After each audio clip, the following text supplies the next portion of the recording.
National Defense Headquarters staff officers, under the direction of their leaders, did not go through a planning process. They simply tried to adjust one plan for a new eventuality. UNISOM 1, standing for United Nations Operation in Somalia, was the existing Chapter 6 peacekeeping mission that became UNITAF, the Unified International Task Force.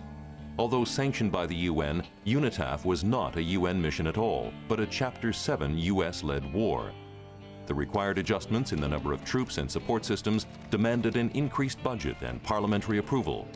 To avoid that due process, mission requirements went unchanged, and the troops paid the price. And they'd sent some 927 people to Somalia, and within days realized that they needed actually about 1,100, maybe 1,500 people for the operation. And they didn't have the people, or they weren't organized for them. As a consequence, people had nothing to eat. They had cold food for months. They couldn't get their mail. Supplies arrived on the docks in Mogadishu in great sea containers. Dozens and scores of them piled on the dock. No one knew what was in any of the containers. If the political intelligence was less than perfect, one obvious explanation for that is the fact that we do not have a diplomatic mission in Somalia. The mission accredited to Somalia is located approximately 1,000 miles away from Somalia in Nairobi. And so, on the basis of 2 or 3 visits of 1 week's duration every year to Somalia, one hardly is in a position to mount a serious intelligence collection and provision operation. But again, the main problem for the commander when he arrived, Colonel LABBÉ, when he arrived in theater, was that he had no mission. He had no reconnaissance. He went to see the American commander, and he was given a mission he asked for and was given a mission, and it involved a deployment way off into the countryside. There was no ship support, aircraft support was difficult, there was no food, no water, there was nothing. So we became involved in a mission for which NDHQ had little knowledge, perhaps not much interest, but it was the basis for all the frustrations that began to develop in the unit. It was decided that it's not good enough just to distribute food, but you need to guard the people who are distributing the food, and you need to, in a sense, nation build and create an environment in which that could happen.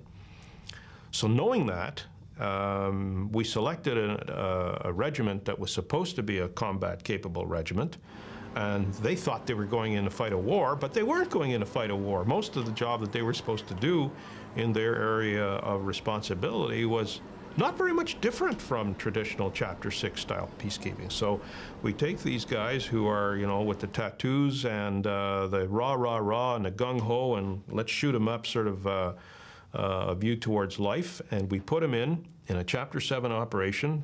Seemed appropriate for this kind of a formation to do Chapter 7, but really we were asking them to do very much was a Chapter 6. I don't think anybody knew what the hell the objective was in Somalia 9/10 of the time.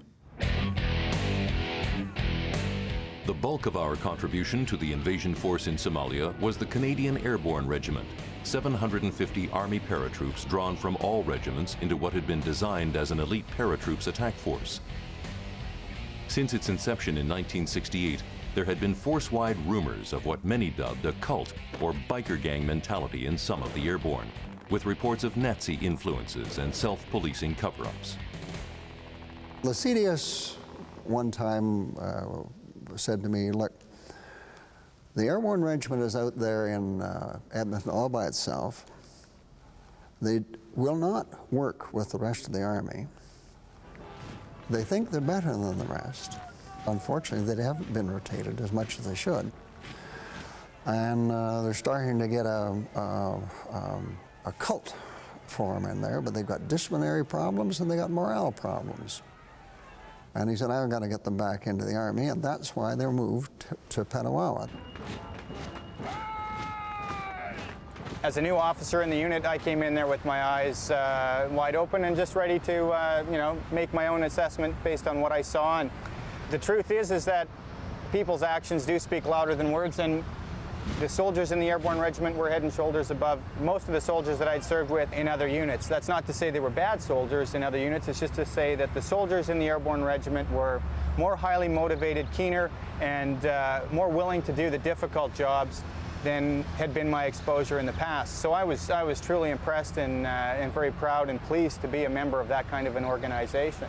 The Airborne was a very tough place to be, and it demanded strength of character, it demanded a certain degree of toughness, it demanded that you be a great soldier. If you weren't any of those things, you could be deficient socially, but if you were a great soldier, you'd do well in the Airborne. 1992, they go to Somalia. And then for them to be deployed with hard rations, without enough place, with a limited number, it changed to, from humanitarian to an invasion. And with all of the Army Command just letting this happen, I say, wait a minute, why isn't somebody standing, why didn't somebody stand up and scream?